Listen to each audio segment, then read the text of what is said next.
विभाजन की विभीषिका विषय सुनने में जैसा लगता होगा, ये फिल्म आप सभी ने देखी। बहुत कुछ इस फिल्म में बताया गया, पर बहुत कुछ ऐसा भी है, और आपने इस फिल्म में जितने भी लोग जिन्होंने अपने स्टेटमेंट्स आपने देखे, बहुत कुछ ऐसा है जो हमें नहीं भी पता, और बहुत कुछ ऐसा था जो उस समय यहां आने वाले लोग जानबूझकर बताना नहीं चाहते थे कि उनके साथ उस समय जो कुछ हुआ, कम से कम यहां चैन से जीवन बीत जाए, आगे का जीवन चले। क्योंकि यहां जब आए, हाथ में कुछ था नहीं, रोजी रोटी का संकट, बच्चों का संकट, औरतों की, बुजुर्गों की हालत, ये सब बड़ी समस्याएं थी। सर छुपाने को जगह नहीं। बहुत कुछ सरकारी कागजों में आया, बहुत कुछ सरकारी कागजों में नहीं भी था, लाखों का पता ही नहीं लगा। ऐसी बहुत सारी घटनाएं हैं, छोटी छोटी घटनाएं आप सुनेंगे, आपका रोम अंदर से कांप उठता है, आपकी आत्मा अंदर से चीत्कार कर उठती है। दिनेश मानसेना मेरे वरिष्ठ सहयोगी, आपने कई ऐसे बुजुर्ग लोगों से मुलाकात की जो उस समय, और आज उनकी उम्र का अंदाजा लगाई, लगभग वो सब ध्यान करने के लिए 85 साल की उम्र तो होगी, और ऐसे लोगों की स्मृति का कुछ क्षरण होना ये भी मानना होगा। लेकिन फिर भी जो कुछ वो बता पाए, उसका काफी अनुभव दिनेश जी के पास है। दिनेश जी जानते हैं। दिनेश जी, ऐसा तो जरूर है कि जब सुनते होंगे तो कलेजा जरूर कांपा होगा पहली बार अपने आप को संभालना, और फिर उनकी सुनना, उनसे और पूछना, उनसे और निकाल पाना, ये आप में बड़ा कलेजे वाला काम था। कैसा उस समय का अनुभव रहा? देखिए, जब हमारे संपादक जी हितेश जी ने इस विषय में हम लोगों से चर्चा की थी, क्योंकि मैं इसी बैकग्राउंड से आता हूं कि मेरे परिवार ने भी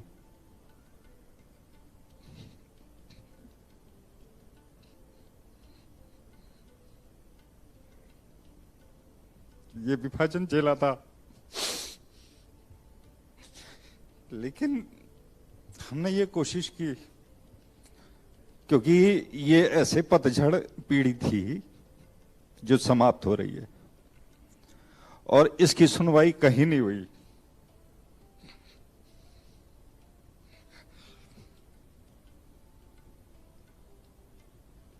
बारह लाख से ज्यादा लोग, हिंदू सिख, इस विभाजन की भेंट चढ़ गए। हमारे बुजुर्ग जब बताते थे तो हमारे रोंगटे खड़े होते थे। और जब भी मैं व्यक्तिगत ये बात बताऊं, जब भी मैं इतने लोगों से मिला तो मैं हर जगह जाके रोया, और वो भी रोए। किस आजादी के 75 साल बीत जाने के बाद भी इस मुकदमे की सुनवाई किसी अदालत में नहीं हुई। बहुत सी पीआई लोगों ने दायर की होंगी, 84 के बारे में विषय में बातचीत हुई होगी, लेकिन विभाजन की विभीषिका की चर्चा तक किसी ने नहीं की। और ये बात सत्य है कि बड़े सहज ढंग से इस बात को समझा दिया गया कि लोगों ने आजादी को सहर्ष स्वीकार कर लिया, खुशी खुशी स्वीकार कर लिया। जो लोग वहां से आए, उन महिलाओं से पूछो उनके साथ क्या बीता। हमने बहुत कुछ अभी इसमें नहीं दिखा पाए जो उन्होंने बोला। अगर हम वो दिखा देते तो न जाने क्या हो जाता।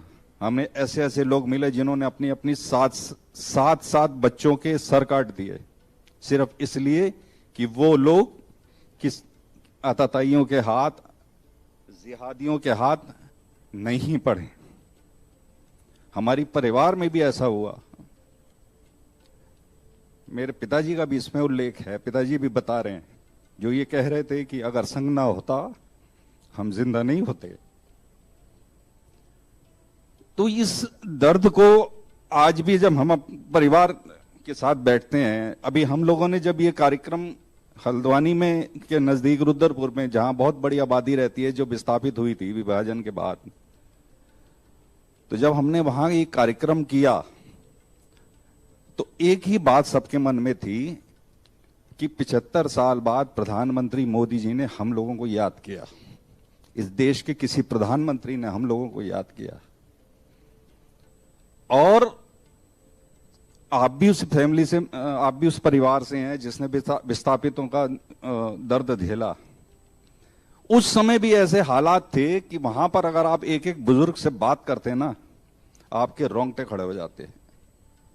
हमने बचपन में एक तमस सीरियल देखा था, भीष्म सानी का था।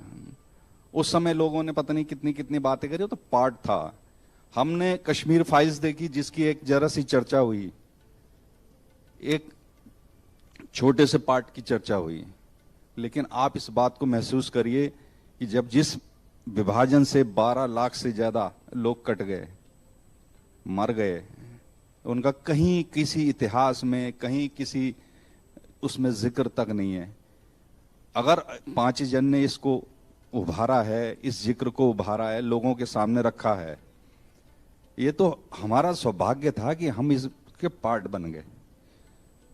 हमारे साथ अरुण जी और अश्वनी मिश्रा, आप या संपादक जी के नेतृत्व में जो हम लोग मिल रहे थे लोगों से, तो एक दस्तावेज बनाने की तैयारी कर रहे थे। अभी भी हम कितने लोगों से मिले हैं? शायद 300 साढ़े 300 लोगों से मिले होंगे, क्योंकि बहुत कठिन होता है इन लोगों से बात करना। क्योंकि एक तो एज फैक्टर है, कोई ऊंचा सुन रहा है, कोई बीमार है, कोई हार्ट ट्रबल है, किसी को कुछ है। लेकिन एक बात मैंने कॉमन देखी है सब में, जब भी हम बात करने जाते थे वो उचक के बैठ जाते थे अपनी कहानी को बताने के लिए, क्योंकि सब संपन्न परिवारों के लोग थे वहां पर, और जब वहां से चले तो कंगले थे। उसके बाद कहां कहां उनको खाने को मिला, उसके बाद कहां कहां उनको कैसे कैसे रास्ते बीते। ये जो वो जो एक एक स्टोरी बताते हैं ना, तो मैं दावा कर सकता हूं कि एक एक स्टोरी, एक एक घर से एक एक फिल्म बना सकती है। इतना दर्द है उनके अंदर। आप बैठिए, बात तो करिए, कोई बात करने वाला नहीं है। उनके परिवार वाले भी ये सोचते हैं कि जो बीत गया सो बीत गया, आजकल हम नई जिंदगी जी रहे हैं। लेकिन उनके मन में आज भी कसक है कि एक बार जाके अपना पुराना घर दिखाएं।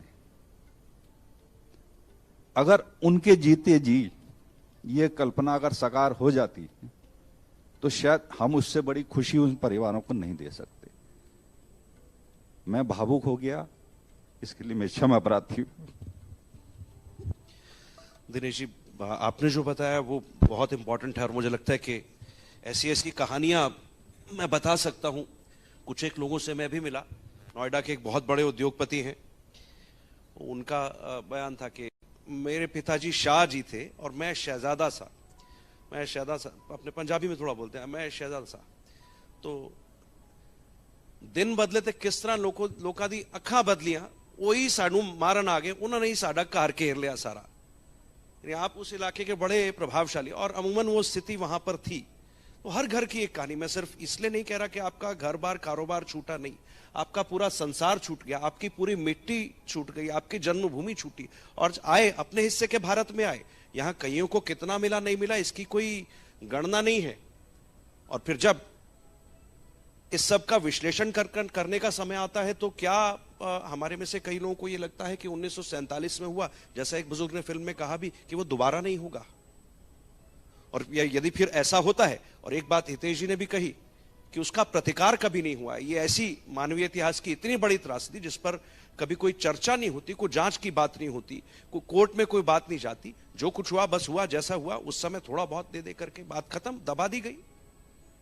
ये इतना बड़ा विषय, और आज अगर कोई उसका प्रतिकार करे तो उस पर राजनीति का नाम लाद दिया जाता है, उसे राजनीति का, उसके ऊपर ठप्पा लगाया जाता है कि ये मानवीय अधिकारों की बात नहीं कर रहे, राजनीति कर रहे हैं। और दरअसल उस वृत्ति की भी चर्चा करनी चाहिए। वो वृत्ति जो 1947 में आपने देखी, वो वृत्ति 1990 में आपको दिखी, क्या वही वृत्ति आपको साल 2020 में दिल्ली में नहीं दिखी? क्या वही वृत्ति आपको दिल्ली समेत, आपको जैसलमेर, जोधपुर से लेकर के और करौली से लेकर के कानपुर और जहांगीरपुर, ये सब नहीं दिखी?